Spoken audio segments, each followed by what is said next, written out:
사랑하는 시흥동산교회 성도 여러분, 좋은 아침입니다. 따뜻한 봄날, 하나님께서 허락하신 이 아름다운 하루가 감사와 찬양으로 넘치는 복된 하루 되길 주님의 이름으로 축복합니다. 여러분들은 예수님을 사랑하십니까? 아침마다 하나님의 말씀을 듣고 묵상하면서 하루를 열어가는 여러분들에게 예수님 사랑하냐라는 질문은 어쩌면 너무 바보 같은 질문인지도 모르겠습니다. 사랑하니까 이렇게 말씀을 사모하는 마음도 있는 거 아니겠어요? 그런데 그 사랑이 온전합니까? 라고 질문을 드린다면 저를 비롯해서 자신 있게 예수님 향한 내 사랑은 온전합니다 말할 수 있는 사람은 많지 않을 것입니다. 늘 받은 사랑에 비해서 뭔가 부족하고 뭔가 부끄러운 모습이죠. 저는 간혹 제 마음에 악한 생각이 들거나 죄를 지을 때 마음속에 의구심이 생깁니다. 정말 내가 예수님 사랑하는 사람 맞나? 목회자이지만 종종 실망스러운 제 모습을 보면서 이런 부끄러운 모습을 가지고 내가 무슨 자격으로 하나님을 사랑한다 고백할 수 있겠나. 그런 실망과 자괴감이 들 때가 있다는 거예요. 여러분들은 어떠십니까? 예배도 열심히 드리시고 교회 봉사도 열심히 하고 심지어 많은 사람들이 내 신앙을 칭찬해 주기도 하지만 여전히 나는 하나님 앞에 부끄러운 마음이 들 때가 있지 않습니까? 예수님께 받은 사랑에 비하면 우리는 그분 앞에 우리의 사랑을 자랑할 수가 없죠. 이 부끄러운 사랑을 어찌하리? 오늘 본문은 그런 우리를 예수님은 어떻게 위로하시는지에 대해서 다루고 있습니다. 자, 그럼 오늘 2022년 4월 19일 화요일 시동을 위한 메시지 지금 시작합니다. 오늘 우리에게 주시는 하나님의 말씀은 요한복음 21장 1절에서 14절의 말씀입니다. 요한복음 21장 1절에서 14절의 말씀. 지난 주일에 우리는 예수님의 부활과 승천은 분명한 역사적 사실이고 또 부활하신 예수님이 살아계신다는 것을 목격한 제자들 그리고 수많은 증인들에 의해서 기독교의 복음이 전파되었다는 사실을 나누었습니다. 그리고 오늘 본문은 예수님이 죽음에서 부활하신 뒤에 제자들에게 두 번째로 보이신 사건의 기록을 담고 있습니다. 갈릴리 호숫가에 베드로를 포함한 7 제자들이 있었습니다. 이제 그들은 딱히 할 일이 없었던 듯해요. 예수님은 부활하셨지만 제자들과 지금은 함께 있지 않으셨고 뭔가 그냥 다 끝나버린 듯한 상황이었습니다. 예수님이 로마 군인들에게 체포되던 상황부터가 뭔가 굉장히 급박하게 상황이 진행이 되었고요. 제자들은 다 도망가서 꽁꽁 숨어 있었습니다.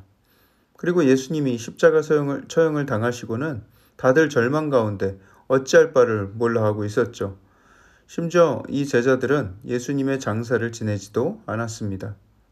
그런데 사흘 만에 예수님께서 온전한 몸으로 나타나신 거예요. 이제 제자들은 더더욱 혼란스러워졌습니다. 이제 뭘 어떻게 해야 하는가. 갈피를 못 잡고 있는 상황이죠. 그런 상황에서 다들 시무룩해 있었습니다. 그때 베드로가 말합니다. 본문 3절에 난 물고기나 잡으러 가련다 하고 일어났어요. 그러자 우리도 갈래. 어차피 여기 있어봐야 뭐 할 일도 없고. 그래서 7 제자들이 호수에 배를 띄우고 나아가서 그물을 던졌는데 때는 밤이었습니다.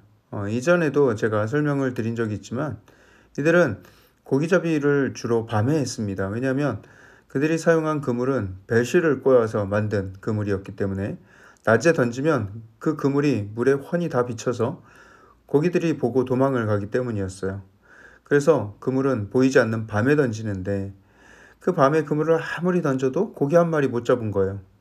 다들 밤새 지쳐서 몸도 마음도 다 다운이 되어 있고 이제 해가 뜰 무렵이 되었습니다. 그런데 저쪽 호숫가에 어떤 사람이 외치는 거예요.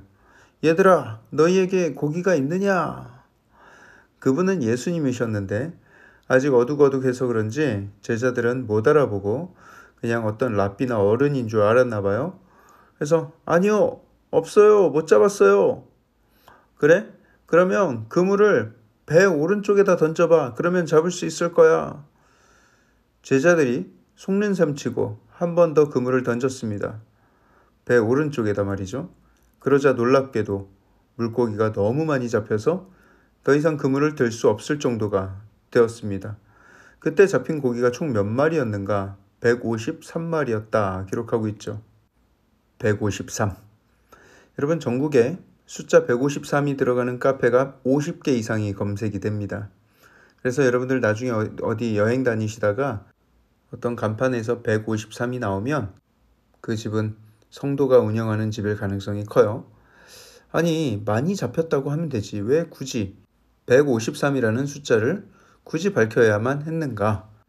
많은 성경학자들이 이 숫자에 대해서 연구를 하고 나름대로의 답을 냈는데요. 성경이 말해주지 않고 있으니 정답이 어디 있겠습니까? 많은 여러 가지 근거를 가지고 추측을 할 수 있죠. 여러분들은 그냥 참고만 하십시오. 153은 아무 의미 없는 숫자처럼 보일 수 있지만 상당히 특별한 숫자인데요. 153 중에 1의 세제곱은 1, 5의 세제곱은 125, 3의 세제곱은 27. 그 숫자들을 더하면 153이 나옵니다. 이것을 트리플 큐브 넘버라고 하는데 이 트리플 큐브 넘버는 4개밖에 되지 않습니다.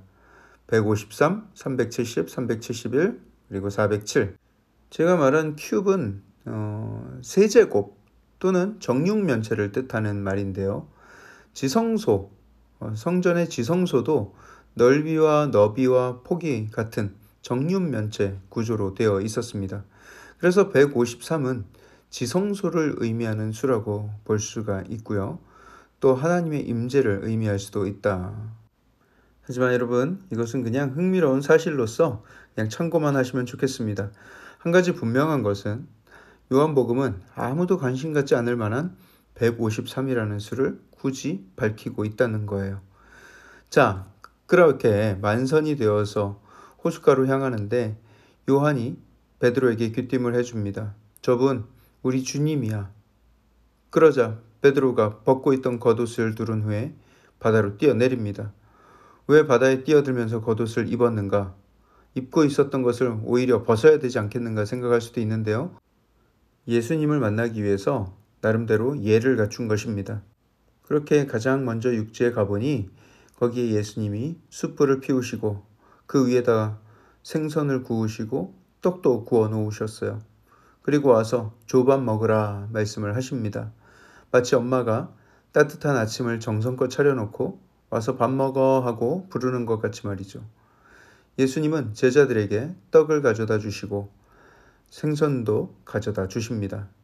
요리뿐만 아니라 서빙까지 혼자 다 해주셨다는 거예요. 십자가에 달려 돌아가셨던 예수님이 부활하셔서 이렇게 제자들을 위해서 아침을 차려주고 있는 모습입니다. 그런데 이 상황에서 특별히 마음에 큰 부담이 일고 있는 한 사람을 주목할 필요가 있습니다. 누구일까요? 바로 베드로이죠. 베드로는 예수님을 너무나도 사랑했던 제자였습니다. 예수님을 위해서 목숨도 버릴 수 있다 호언장담했었고 또 예수님을 체포하려던 대제사장의 종을 쳐서 오른쪽 귀를 베어버릴 만큼 예수님께 대한 충성심이 충만했던 사람입니다. 하지만 그런 일이 있고 불과 몇 시간 후에 베드로는 새벽닭이 울기 전 예수님을 3번이나 부인합니다. 로마 군인들에게 심한 고문을 당하면서 부인한 것도 아니고요.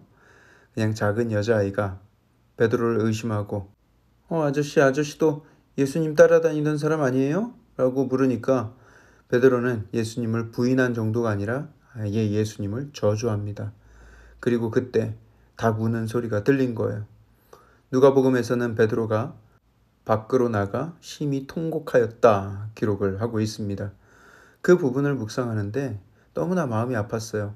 베드로의 그 연약한 마음, 그 겁쟁이 같은 마음이 저에게 너무나 큰 공감이 되었기 때문입니다. 내가 예수님이랑 한편이라는 것을 들키면 예수님과 똑같이 구금되고 체포되고 결국 그 끔찍한 십자가형을 당할 수도 있는 현실 속에서 그 사랑하는 예수님을 부인했던 또 버려야만 했던 그 자신의 비겁함 그리고 그 야비함이 너무나도 원망스러웠을 것입니다. 여러분, 오늘 본문과 내일 본문까지 우리는 예수님이 어떻게 베드로를 회복시키시고 위로하시는지를 보게 될 것입니다. 지금 예수님은 베드로가 처음 예수님을 만났던 그때를 상기시키고 계신 거예요. 예전에 베드로를 처음 만났을 때에는 오른쪽이 아니라 깊은 곳에 가서 그물을 던지라 말씀을 하셨죠. 그때도 엄청난 양의 고기를 잡았습니다. 그렇지만 베드로는 예수님의 부르심을 따라서 모든 것을 다 버리고 예수님을 따랐죠. 그리고 이번에도 많은 고기를 잡았지만 그 고기에 관심이 없죠. 예수님이라는 사실을 알자마자 바로 배에서 뛰어내려서 예수님을 빨리 만나려 했습니다. 예수님을 사랑하죠. 하지만 부끄러운 사랑이죠. 그렇지만 너무 사랑하죠. 예수님을 향한 베드로의 이런 사랑이 예수님을 향한 우리의 마음과 너무나도 많이 닮아 있지 않습니까? 사랑하는데 예수님이 너무 좋은데 동시에 우리의 부끄럽고 배반적인 모습이 있기 때문에 예수님 앞에 면목이 없고 머뭇거리게 되는 마음이 있지 않습니까? 하지만 예수님은 그런 마음을 위로해 주시고 품어주길 원하고 계신 거예요. 그 예수님의 자비와 사랑이 없다면 우리는 예수님께 이미 버림을 받았겠지만 예수님은 그런 허물을 다 덮으실 만큼 너무나 큰 사랑으로 우리를 사랑하시는 것이죠. 그 사랑 안에 머물고 있음에 감사하며 오늘 하루가 그 사랑 안에 푹 빠져 지내는 귀한 하루가 되길 축복합니다. 사랑의 하나님, 우리가 예수님을 사랑한다 하지만 얼마나 부끄럽고 부족한 사랑인지, 아버지 우리가 삶에서 얼마나 하나님을 많이 부인하고 또 배신하며 살아가는지, 아버지 우리의 모습 속에서 베드로의 모습을 봅니다. 하지만 베드로를 위로하시고 또 회복시키셨듯이 예수님은 큰 사랑으로 우리를 덮으시는 줄 믿습니다. 오늘도 우리가 그 사랑 안에 머물고 있음을 기억하고 그 사랑 안에서 감사와 찬양을 올려드리는 복된 삶을 살게 하여 주시옵소서. 예수님의 이름으로 기도합니다. 아멘.